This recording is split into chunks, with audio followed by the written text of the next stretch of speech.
guess it's official now. Natalie Hales, my friend, thank you for joining me today.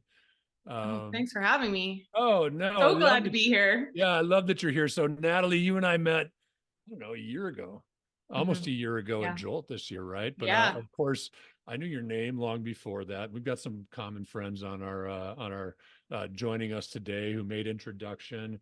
hmm Um, Listen, since we met and since I've really started paying closer attention, I got to tell you, I am so freaking impressed with your LinkedIn content. I Oh, am thank you. so freaking impressed with the brand that you're building for yourself. I know some of your clients just because your name has come up in a handful of common conversations. Oh, You thanks. do Yeah, awesome. you do a killer freaking job. Um, Oh, you thank do. You you. really do. You really do. So I'm super stoked that you would agree to take a little bit of time. Oh, Uh, I'm so happy to be here, Charlie. Like, awesome. I'm So, privileged. Yeah. yeah, well, thanks. Um, Yeah. so for anybody who doesn't already know Natalie, get to know Natalie. So connect with Natalie on LinkedIn, Natalie Yes. Hales. I know you're very active there. Take a look at what Natalie does for herself as far as content's concerned, as far as her website's concerned. Understand that when you see that, that's her talent, right? And so that's the hmm same talent that she can bring to your brand, to your content development. We're going to talk today about picking a niche, Yeah. right? And And how a little bit of social, I'm sure, for yeah, sure. a little social. We'll Right. But pepper that in there. yeah, we're gonna pepper it in. But Yeah, yeah, but cool. let's talk niche marketing. Yeah. Yeah. So before we do, I got to show off my cool mustache. Kind of. Oh, wait a second. Tis the season. There we go. Tis the season. Now, because it's hot, I got to get rid of that and do this. Yeah. And I might duck off screen to get rid of the sweatshirt in a second too if it Yeah. gets too hot. So, anyway, I digress, Natalie. Welcome again. Thank you for being my guest. Thank you for being my friend. Thank you for being my, my, I guess, colleague in the industry. I think Yeah. we walk a lot Advisor of the same marketing. path. Yep. Yeah, that's it. I'm going to start with a question. Now you know the answer, though. And we were saying Yeah. this, a lot of people who are here just listen to us have this conversation. Do you remember what we just talked about? How many registered entities in the US? SEC Yeah. and FINRA? I yeah, I'm a bit blown away by the number though. I knew it was in the hundreds of thousands, but I'm shocked at how many. Yeah, right. 690,000.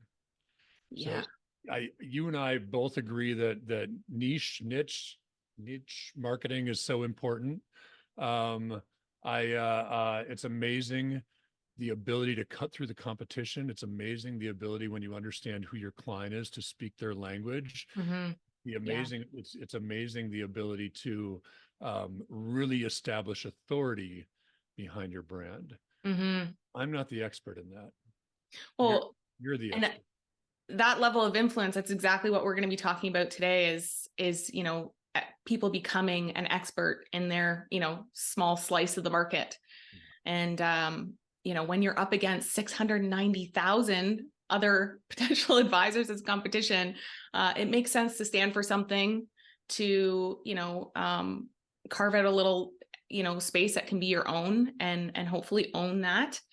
Yeah, so I'm excited to dive in and talk about this today. I know we probably both have chatted with, advisors along the way who have had, great experiences with niching down, not so great experiences with niching down. And a lot of advisors are curious, how to go about it, as well as, I get a lot of questions on like how to niche down, how to do the research, that sort of thing. So hopefully we can tackle a little bit of that today.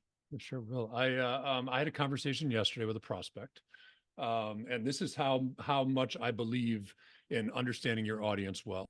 Mhm. Um, I said, "So who do you work with?" And of course, they said, "What do you think they said?" If I'm quoting Matt Halloran, he'll say anybody with a pulse. Anybody with a pulse, Yeah. anybody with money, anybody that can fog a mirror, right? They said Yep. anybody with money, but same thing. And Yep. I said, until you better understand the audience you're working with, we can't help you. Yeah. So we literally turn away work unless, and we can help them identify who that is. I can introduce them to you and others that I know. But we literally turn away work if they don't know well who they work with.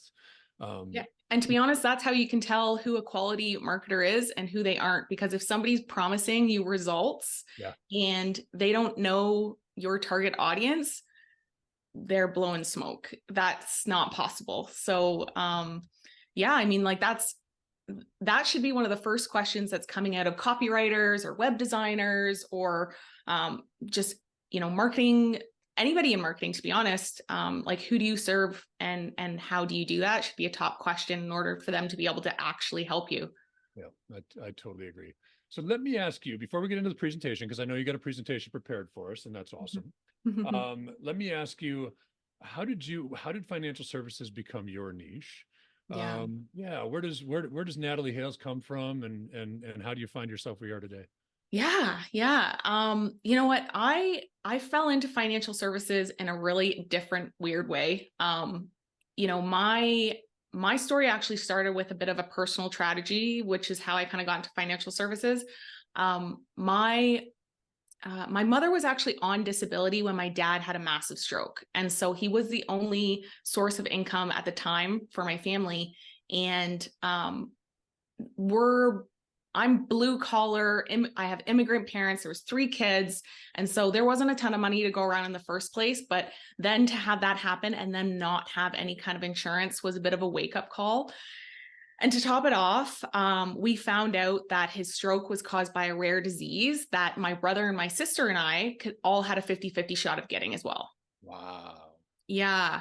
So we all found out we could have a rare hereditary stroking disease when we were, late teens, early 20s. And, that it, blew my mind on top of dealing with a huge family situation, also finding out this is a possibility for me and kind of staring that in the face. And then also dealing with the fact that we don't have any insurance for this. I've got now I've got 2 disabled parents. Great. And so, yeah, my boss at the time though was an absolutely lovely human being, Chris Venn. Some people might know him from the legacy world, and Canada Life, but absolutely amazing human being. Said, you need to see my financial advisor. So came back to work and he was like, I think you need, and I thought this financial advisor was doing his, fancy client a favor by even seeing me. So I was like, sure, yeah, that's probably a good idea at this point.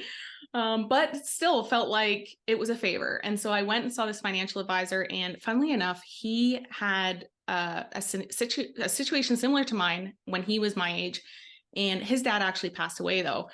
And he showed all the empathy in the world and got me set up with an education and insurance. And it was just one of those things where it was, I mean, I learned a lot, yes, but what I really stood out to me was that he was so empathetic, and it also just brought a lot of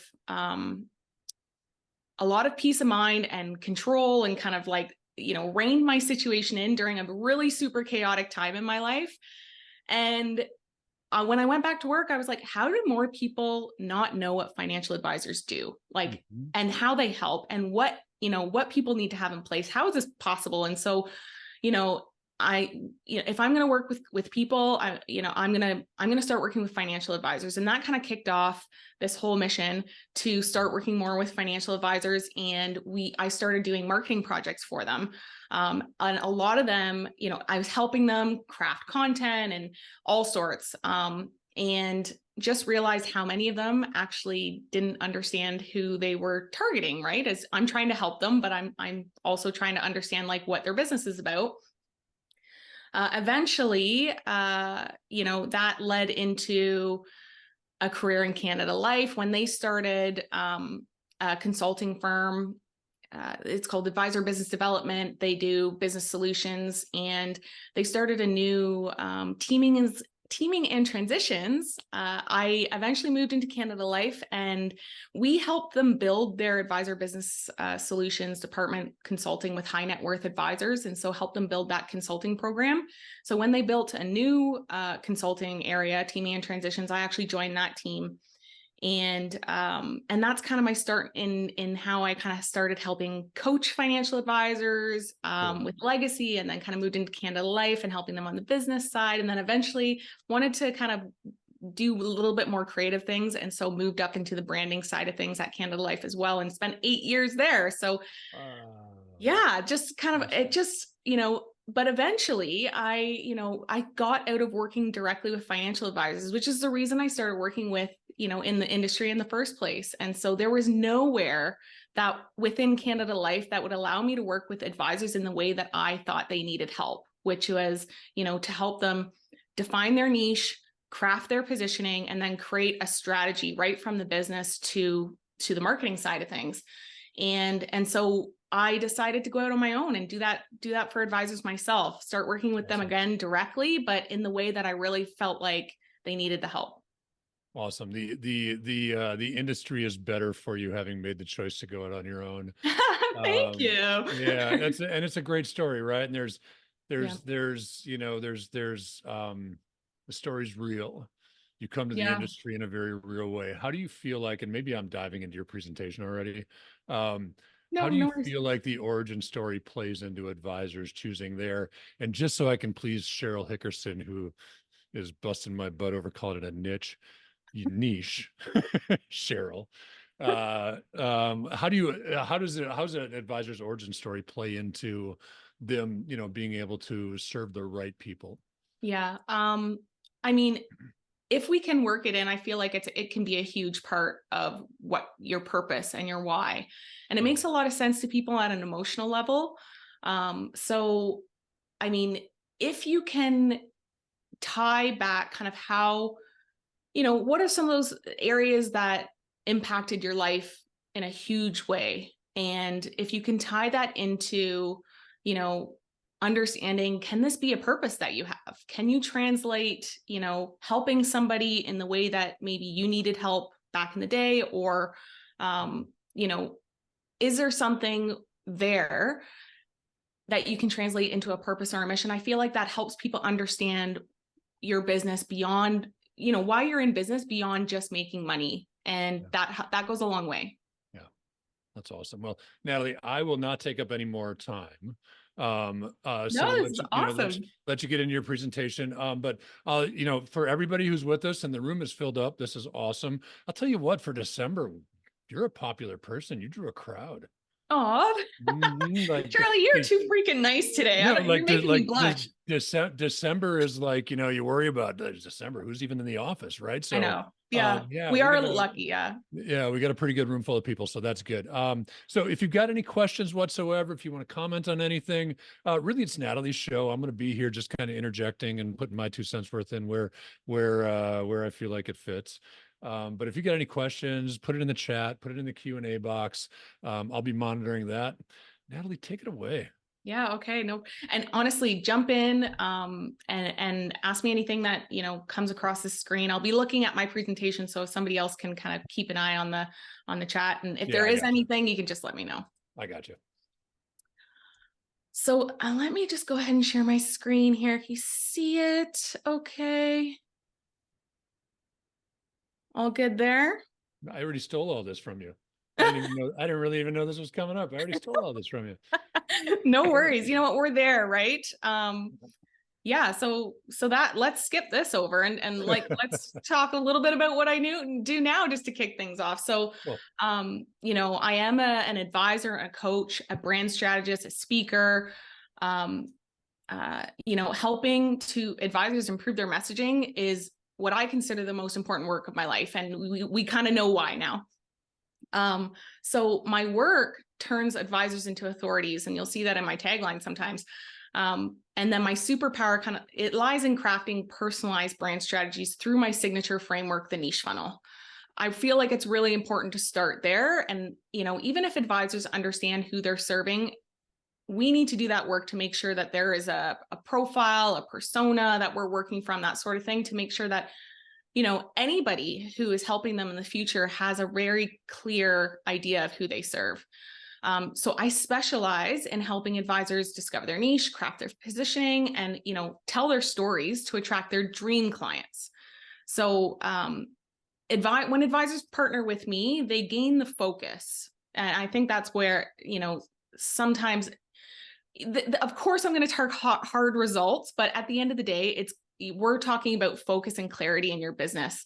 And in order to become the go-to authority in their field. So in addition to my one-to-one program, The Winning Strategy, I also run workshops and create digital products. So, if you're ready to boost your online presence and establish yourself as an authority, let's get into it. So before we jump in, I thought it might actually be useful to showcase this as a story. And so this is Brian. Brian is a financial advisor who he struggled to pick his niche because he was worried about alienating potential clients, which is a huge fear, one of the most common fears, that I come across. Yeah, same. Yeah. So I hear it a lot, but he knew that having a cohesive personal brand was going to bring inbound sales. And so, but his online presence actually felt like two really different people, work Brian and life Brian. So although he was mostly helping DIY investors and pre-retirees, he was hesitant to talk about his personal struggles, thinking that as an advisor, he should be, totally infallible.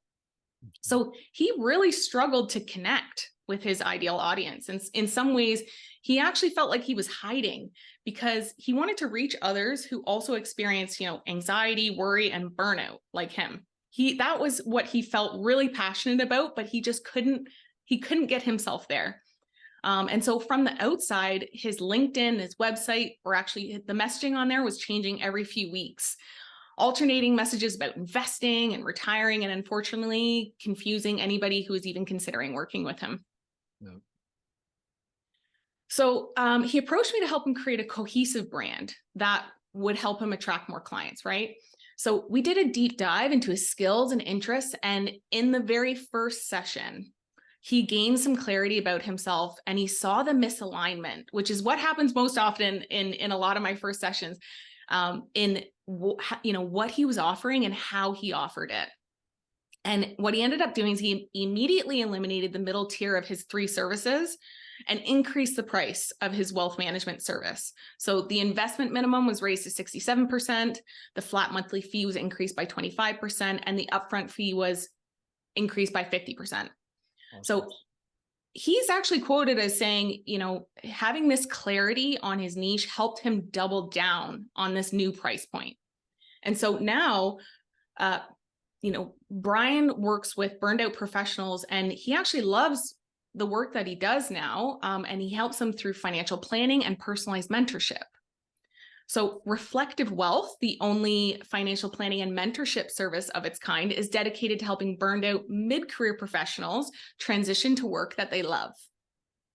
So with sorry, were you going to say something, Charlie? I think what a great name too, right? I mean, it's an awesome story, right? Brian's got an awesome story. Yeah, he does.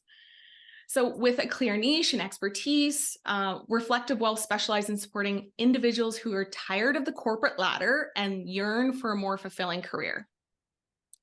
His business development strategy is so much more focused now, and he only needs 5 or 10 wealth management clients, which makes him comfortable putting emphasis on whom he wants in his wealth building service, which is burned out professionals. So as a result, he dropped a lot of his investment management messaging that he had and bolstered up the pain points around burnout in some of his content. I love it. We've got an advisor that when they came to us, his tagline, well, not his tagline, but his expression to me was, we all fish with the same bait. Yeah. And I was like, dude, no, you don't. I mean, maybe you see it as at the end of the day, everybody's preparing for a future, and whether that's their kids or themselves or whatever that is. Yeah. But to your point, the bait that Brian uses is speaking directly to the people that he wants to serve. Totally different. Versus taxes and retirement and, everything else that is such a, I don't know, is just a messaging that so much of the industry uses. So exactly. How many of them are actually convincing that of themselves though, right? Like how many advisors are saying to themselves, how am I going to differentiate? We all do the same thing. Mm-hmm. You don't have to. And it's not service. For those of you who said my service, everybody differentiates in that way. So it's not service, it's speaking to an audience. Mm-hmm. Yeah. I mean, that's the other thing is a lot of advisors say like, what I do is different. Well, if you can't say what you do is different in a sentence, then it doesn't matter, right? Like, not to anybody on the outside looking in. Yeah. You know, if your goal is leads, if your goal is client satisfaction, great. And your current, you know, your current prospects, your current clients are going to be very happy, which of course you want to do. If you're interested in getting more clients and a certain level of clientele or a certain kind of clientele that you're wanting to attract, you have to be clear. And just saying like, my service is great, you know, everybody says that, but not until you experience that. And you can't say that to prospects and actually, you know, hope that they believe you. You have to differentiate yourself. So we'll talk a little bit more about Brian as we move through some of this content. But in terms of the agenda that I have today, I'm hoping to jump into some of the most popular questions that I get from advisors around niching down before diving into some of the best ways that I think we should do this. Yeah, so I know, you know what, actually, let's pause for a sec and let's ask, you know, I want to know who we chatting to today. So let me know in the comments, how long have you been an advisor? So are we talking less than 5 years, or 5 to 10 years, 10 to 15 years, or 15 plus years? Like how much experience are we looking at? The last time I did this talk, it was 15 plus years of experience. And I'm finding that, and some advisors want to know, you know, when should I niche down? When should I consider this? And I always say, like, you're going to want at least 5 years in the business, because you want a variety of people that you've worked with, and you want to have a good understanding of, you know, who you might enjoy and who you don't. And so I do find that, you know, that's sort of the minimum. But who are we talking to today? We got Trace has 20 years. Stephanie Nice. was 16 years. Mm-hmm. We got quite a variety. Our friend Piam is 4 years, did he say, I think? Mm-hmm. So he's on Cheryl's that been cusp. FinServ for 30 years. Mm-hmm. Yep, someone who is just a Zoom user, so I don't know who that is, 28 years. So quite a variety. Aileen, if I said that correctly, Aileen, 3 months. Wow, all right. Yeah. Welcome, Aileen. That's awesome. My Already buddy thinking Mark Hurt, about 27. how to do this. So yeah, I mean, of course, niching is, you know, one of the best strategies that I encourage advisors to do to have the most success in the business.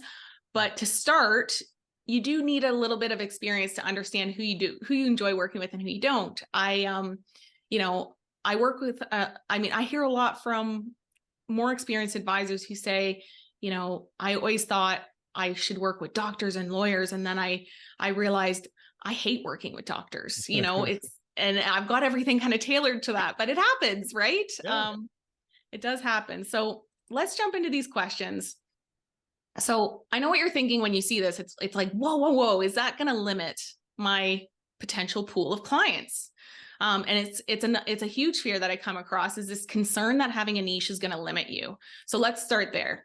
Does having a niche actually limit your clients and the potential clients? And the answer is no, not at all. Right. The smaller and more well-defined your niche is, the stronger your positioning is going to be. So it's tempting for advisors to serve whomever, but that's not going to help people find the right advisors, or have advisors doing their best work and getting referred.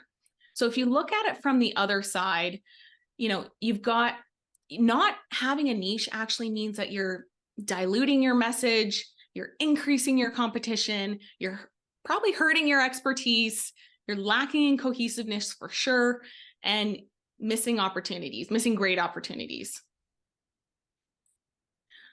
So we're talking about Brian today a little bit because he was incredibly nervous, because he was convinced that having a niche would limit his clients, but now he's one of my biggest supporters and of niche marketing in general as well. And he talks very openly about gaining clarity and confidence about how much easier it is to create content and network. He talks about opportunities like podcast appearances and collabs popping up for him all the time. And he learned the right way to go around defining his niche, but more importantly, he found it for himself that just because you declare a niche doesn't mean it's the only clients you're going to be serving. So I just want to pause and maybe repeat that, because you declare a niche, it doesn't mean that that's going to be the only clients that you're serving. In fact, a lot of the time, people see your expertise in a certain area and they think to themselves, well, if they can do that, they can probably help me too. And so there's a lot of other benefits to having a niche. So let's talk about also why choosing a niche is important for financial advisors specifically. I get that question too. First, though, let's talk about what makes people on this call hesitate to have a niche. So a few different concerns that I come across all the time is, I'm worried about missing out on other clients if I focus on too much on one group. Or B, I fear that picking a niche might limit how my business can grow. C, becoming an expert in a niche seems overwhelming. What if I can't keep up? And D, I'm not sure how to start niching down. It's all a little bit confusing. So does one of those resonate with this group a little bit more than the other? We've got, worried about missing out, or worrying, fearing that this is going to stall growth. It's really overwhelming, or I'm confused. I don't know how to start. I'll kick it, Natalie. You said it earlier. You said it a couple times just now. There is a great fear that if you get narrow, let's say you get narrow on 2% of the population, it means you're saying no to 98% of the population. Mm-hmm. I think probably we both have case studies. Yours being, even just Brian, right? And I'm sure you've got more than Brian, where the exact opposite actually becomes true, right? Yes. So we, 10 years ago, social advisors decided that we'd work with financial advisors. Now we got away from that for a little while because we were self-funded and I chased revenue. Ultimately, it was a mistake. We got back to serving this industry in 2019, very focused on financial services in 2019, and the business exploded. Now, nice. It's not financial services, but as soon as we could hone our message, we knew who we were talking to. The marketing outreach we were doing was hitting the right people instead of everybody. It actually made a complete 180 of what was happening prior. Oh, that's amazing, Charlie. Like like your story in and of itself. I mean, and this happens in every business, not just financial advisors. But yeah, when you speak to everybody, you speak to nobody, right? Versus, if you can get laser focused on who you serve and also target, why is it that they want your service and speak to that a little bit more, it makes a huge difference, huge. Yeah. So, why financial advisors though, right? Like, why is choosing a niche important for financial advisors? So, going back to Brian, it does bring some amazing clarity, and yourself, Charlie, it brings some amazing clarity and growth to your business. Because, you can position yourself as the go-to authority for a specific audience. And it sets you apart. When you carve out a niche as well, something magical happens in your own brain, where suddenly you gain a crystal clear vision of your business. So my clients talk about all the time about having this focus for their business skyrocket from, having this clarity on who they should be serving and how. Because you know exactly who you're serving and how, you can cater to their unique needs and desires. And, you end up experiencing a bunch of benefits, right? Shorter sales cycles. It's easier to identify your prospects and when to say no faster, right? Increased prices. I talked about Brian a little bit and yourself, Charlie, because your messaging gets more powerful. You can make more for your expertise. And I talk about this quote a lot, right? This stat, CEG worldwide research shows that a whopping 70% of financial advisors who rake in 1 million or more annually have a specialized niche. Larger, awesome. Yeah, it's awesome. So larger long-term value. So it attracts clients who truly value your expertise and what you're saying you can do for them, and who don't want just any run-of-the-mill advisor. So your clients end up sticking with you long-term. You probably end up having better processes because it's a smoother experience for both yourself and your clients, and it's repeatable, right?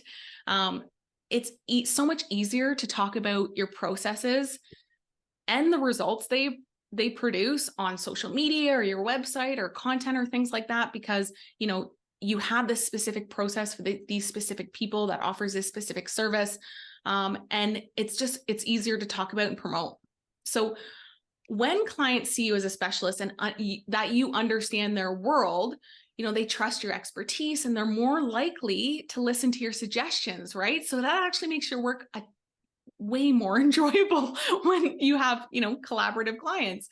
You know, you enjoy the work that you do. It's easier to create a reputation that way. You can even expand your geographic region of your practice, and you end up getting way stronger referrals, right? You can join forces with other centers of influence who also serve your niche, and your perfect fit clients are going to start raving about you, right? And your services.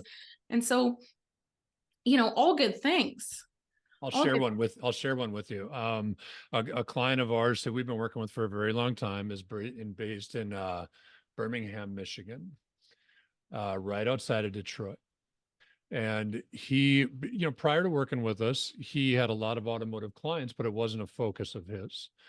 Right now, and for the last few years, he's really focused on automotive. Automotive's going through some crazy time. Yes. Right. Oh my goodness. UAW strikes.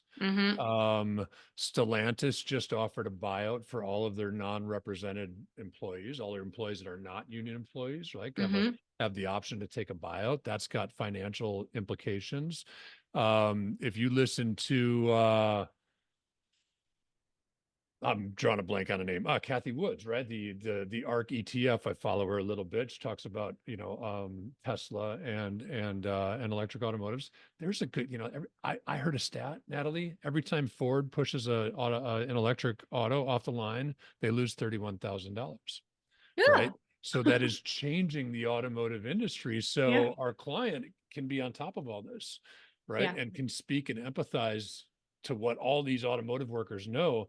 The other thing that's happened is he's got a lot of PR opportunities, right? So just by by connecting with the right people on LinkedIn, by pushing content on LinkedIn, there are now publications reaching out to him for commentary on these topics and how that, you know, how that, you know, implicates, how that, you know, impacts people's financial lives, right? That financial advisor is seeing the other side of like what's happening on, you know, to people's lives. And, you know, publications and podcasts, they want to understand that side of things, right? And how are you helping them? How are you solving that problem for them? What are they going through? And so, yeah, he's then looked at as an expert because of his, you know, that he works specifically with these types of people who have been dealing with these types of issues and how he's helped them get through that, right? Exactly. The solutions that he's offering and the advice that he's offering. And I'm sure some of his, you know, testimonials or, you know, his content is helping him get those opportunities, right? Those opportunities coming through the door. You're going to get so many more opportunities if you are considered an expert in something versus if you're not. You do a branding and niche class for advisors. Yeah. What does that consist of? I don't mean to derail the presentation. No, all good. I had a thought. That happens. Yeah. So I have 3 different services right now. So I do my most popular is my one-to-one.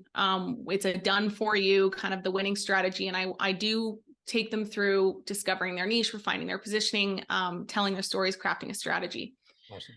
I also do workshops, which is probably the classes that you're talking about, where I help advisors specifically in a group setting, talk about their positioning and walk them through some of the things that, you know, okay, you have a good idea of who you want to serve. And so now let's go through and one by one talk about, you know, your value proposition, your vision, you know, your differentiation statement. Like, let's start working through some of these key messages for positioning yourself and that you're going to need on all your materials. And so let's figure it out together in a workshop style. And then let's go ahead and I show them and I kind of give away all my secrets for how I build those key messages. And so that's, you know, templates and workbooks that I help them, you know, go through at the end of the workshop. So, and then I'm also crafting at the moment a digital course to help to basically put down how I help advisors discover their niche. And, you know, for those advisors who maybe can't go through the whole one-on-one experience with me, or maybe they're just looking to understand who they should serve.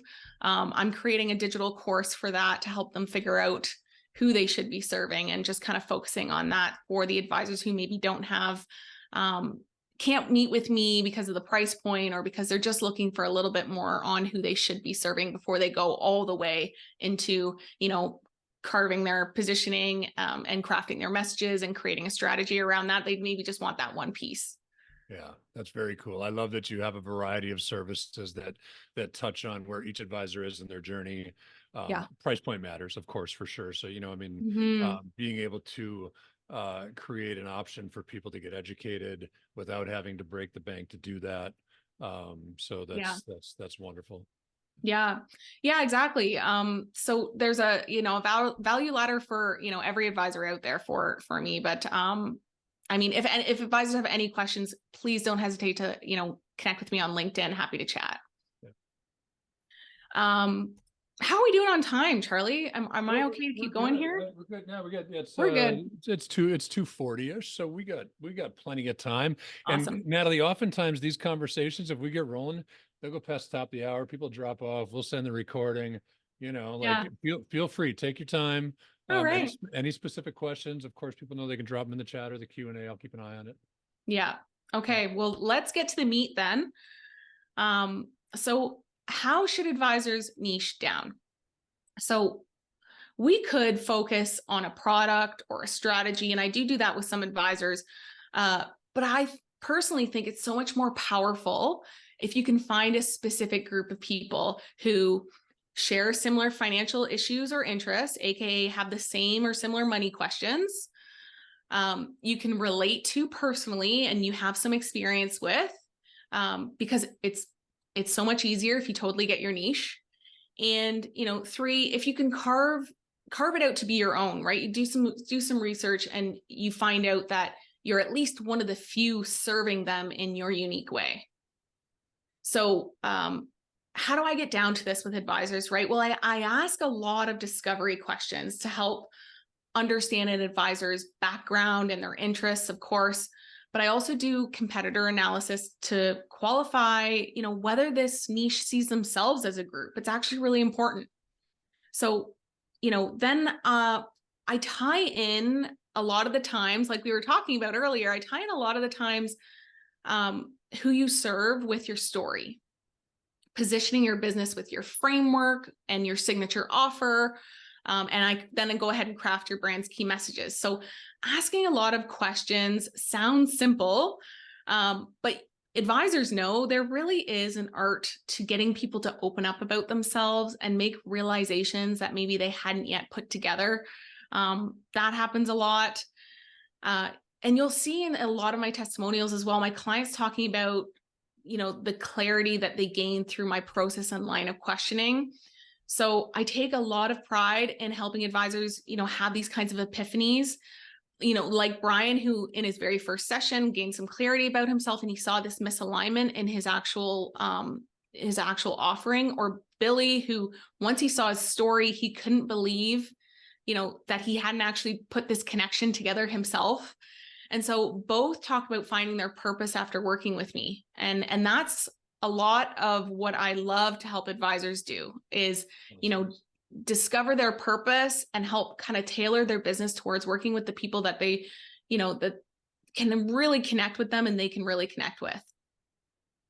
Got a good point. A good point here, Natalie, is that when you gain stories. And so when you gain a story, it's going to be really reflective of the next person you work with. Mm-hmm. Right. We all know in marketing that storytelling is so important, right? Yes. The ability to relate a story that the next person you talk to can see themselves in that story. Mm-hmm. Yeah, it just hits people on a different level. You know, you can say it's my service all day long, but when they feel like they have some understanding of you as a person because they understand your story or they've heard your story, that's what really connects with people. Yeah. So self-reflection and market research are, you know, the advisors that are on this call, that's your keys to aligning your business with real world needs, right? So I just want to say that again, it's self-reflection and market research. So let me go ahead and show you what that looks like. Most advisors who think they have a niche actually don't, right? They're targeting a whole demographic, like millennials or women. Right. My process, a lot of the times, not always, but ideally it's personal. Why? Because you need to invoke emotion to start building trust. We're dealing with people's money, and you guys know this, trust is huge. So we start by doing a deep dive into you, your skills, your interests, but then we start whittling them down with a little bit more of a logical process. I identify three things. So your mega market, your market segment, and your market niche. So what the heck are these things, right? And how can you do them for yourself? So your mega market is a large group of potential clients in categories that usually involve like making money or relationships, health, hobbies, or sports. So what's important here about this broad category is that they see themselves as a group and that they have similar financial issues. If not, you need to do some more digging. So your market segment is a group within that mega market, that broad category that you can speak to directly.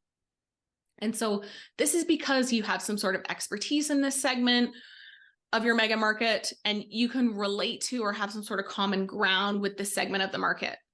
Really important. So remember how Brian struggled to connect with his existing target audience, DIY investors. If you don't have a personal connection, you'll struggle too. Yeah. So your market niche then is a small specific slice of your market segment that you can potentially own. So it's a small to decent sized group that value the way you solve their unique problem. So you're going to be engrossed in this niche, right? Every day, all day. And so their problems, you're going to want to make sure that you actually know, like, and are intrigued by these problems. That's going to be pretty important. So let's take a quick pause here and see what the audience thinks. So what do you look forward to yourself out of having a niche, right? So I'm excited about becoming an expert in a specific area and really owning it.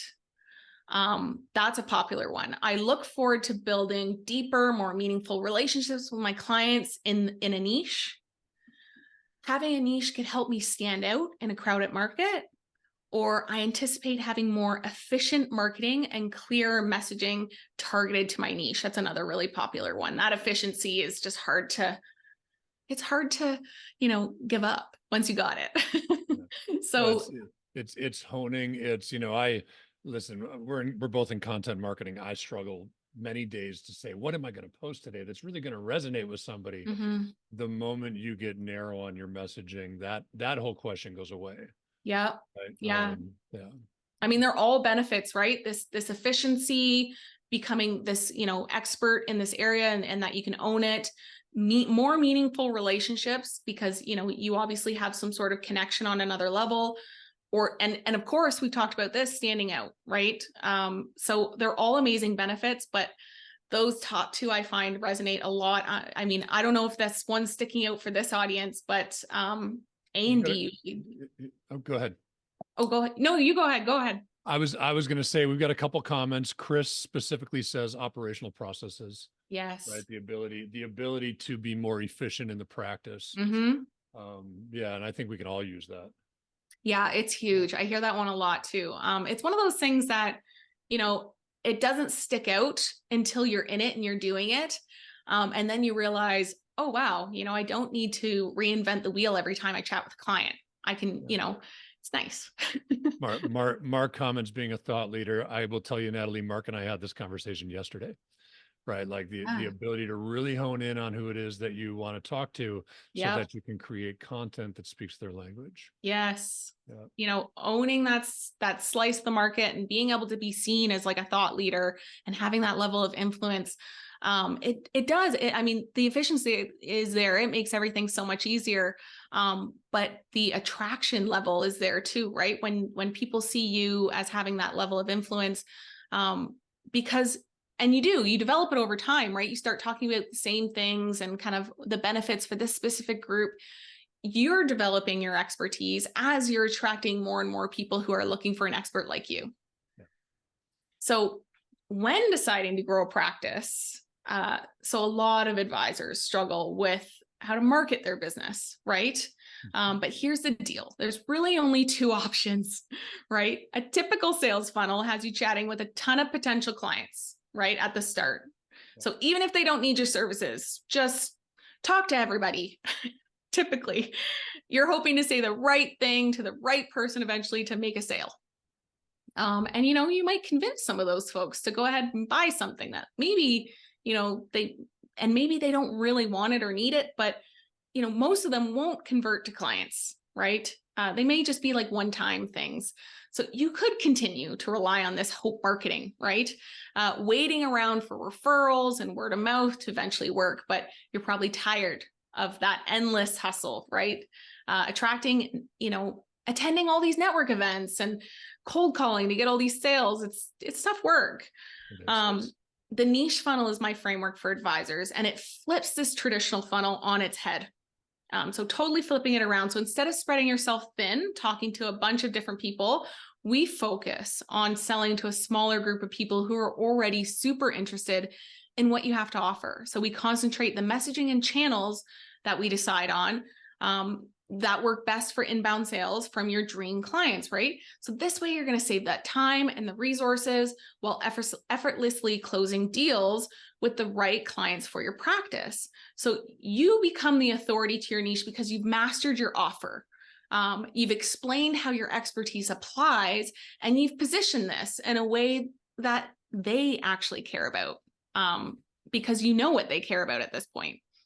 So what's more is you not just capture the interest of your niche, but then you gain traction and authority outside of your niche by others who see you as an expert. And we talked about that a little bit earlier. It's, you know, that whole, well, if they can do it for them, then I'm sure they can do it for me. So, you know, that it's not just going to be your niche that you end up attracting until the end of time. So my framework, the niche funnel looks like this, right? You niche down to be seen by the right people to increase the value of your visibility. And then you position yourself with brand messaging to engage the people who are already interested. And then you create a marketing strategy around your niche to convert more of the right clients to your practice. So, oh, good. Oh no, you go ahead. Go ahead. I was going to say one of the things I love that we hadn't even commented on is when you're creating content and you're so based on, you know, who you're talking to, like the benefit for SEO is amazing too.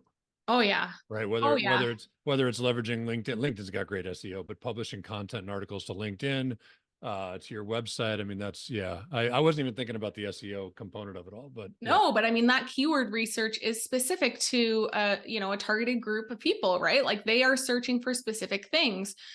They know what they're talking about, and you need to know that too in order to, you know, think like they do and come up, you know, discover the right keywords. So SEO, that's another advantage. It gets more complicated than, you know, just, you know, keywords and things like that for sure. But it is a benefit of understanding who you're talking to from the start. So what are those DIY steps again, right? I want to make sure that everybody's walking away with, you know, if they want to do it themselves, they 100% can.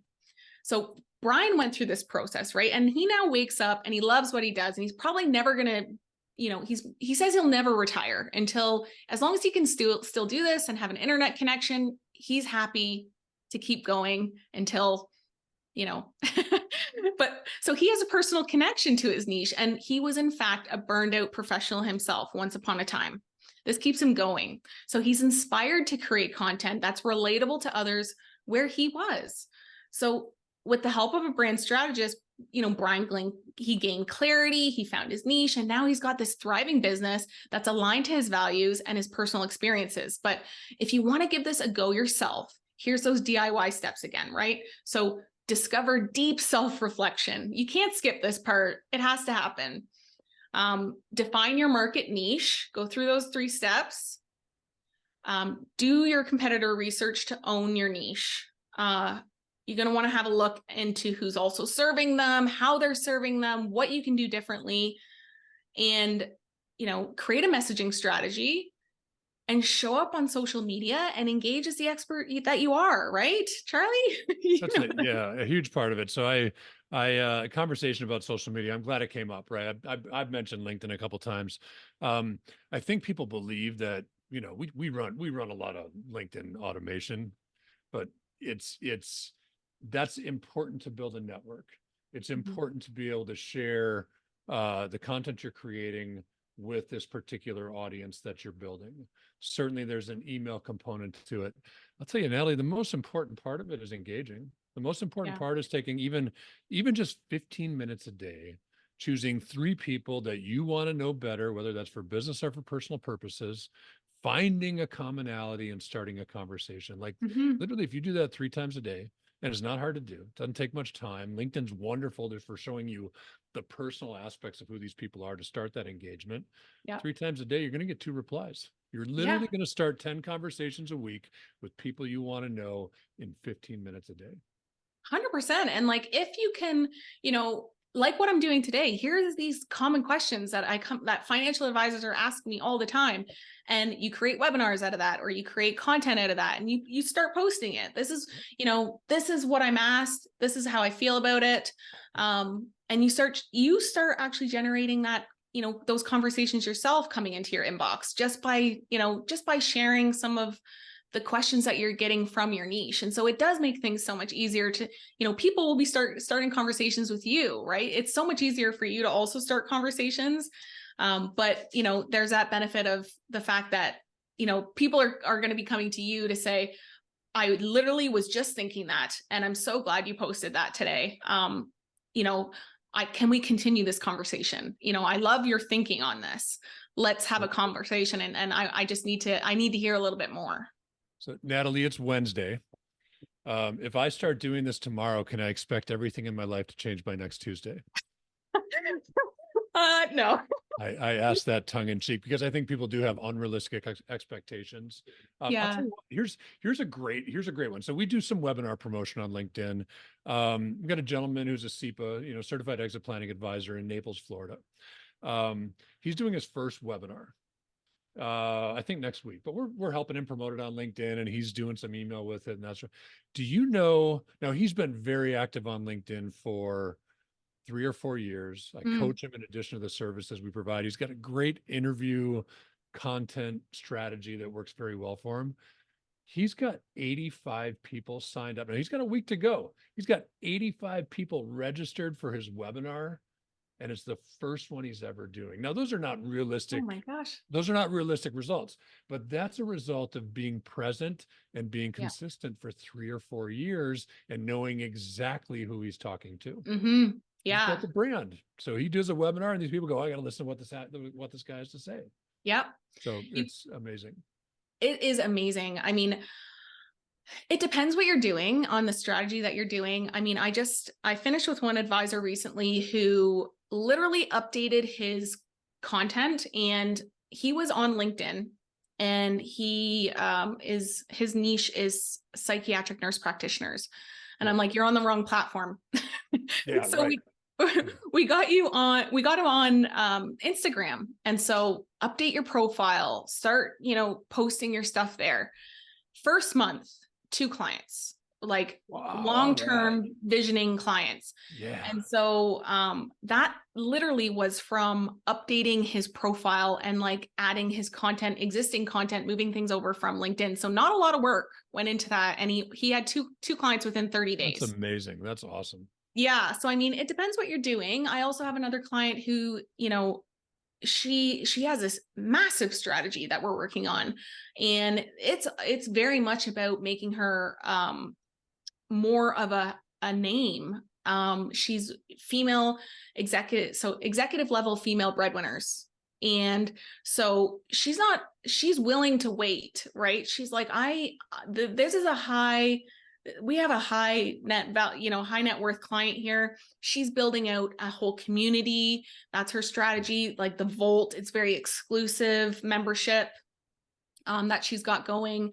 And so she's wanting to take her time. She's very selective in terms of who she wants to go with in this niche. And so this one is taking out a little bit more time because we're changing her website. We're changing her profiles. We're building a webinar for her. We're building a point of view. Like we're building out a whole thought leadership platform. And so, that's like, we need 6 months, to get all this together, and then, to go live in terms of what we want to do with these dinners, with these webinars, with this thought leadership platform that she's going to be having. She has got a podcast. I've got to change all that around. So, there's this plan in place now. And so I don't want advisors to walk away thinking all I do is the program, right? Where we have this 8-week program where we're going to figure out your niche, craft your positioning, and, I'm going to work with you on crafting a strategy for your business and your marketing, and then I'm going to send you on your way. That's not how it works, right? I don't want people to think that. It is like, 8 weeks together to kind of do that. And then it's custom proposals from there to help people, to help advisors in the way that they want help, right? Is that coaching? Is that a CMO like I am with Erica for the next 6 months, and kind of building this, helping her build this out. It's very custom proposals from then on in, but Cool. So it's so that timeline is so different, but it depends on what you do and where you want to go. It's all depend on your goals. Now we're at the top of the hour, so I know we're going to talk a little bit longer, but I want to, for anybody who's got to go for a client meeting or whatever that might be, you're all going to get the recording. So Natalie and I are going to go over a little bit before you go. I'll tell you what, we, a few weeks ago, we decided, December is usually a slower month. Let's run. And we've got more on the presentation, Natalie, we can keep going, but, I want to, before everybody takes off. So we decided to run a holiday special at Social Advisors. Our setup fee range is around $1,000.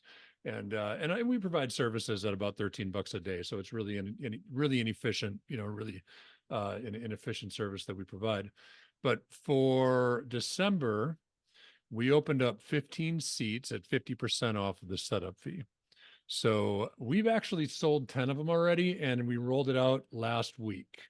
So anybody who's here who may have been thinking about working with us in the past, maybe it was cost prohibitive at the time, I can save you $500 if we do something before December 31st. So I wanted to get that out there.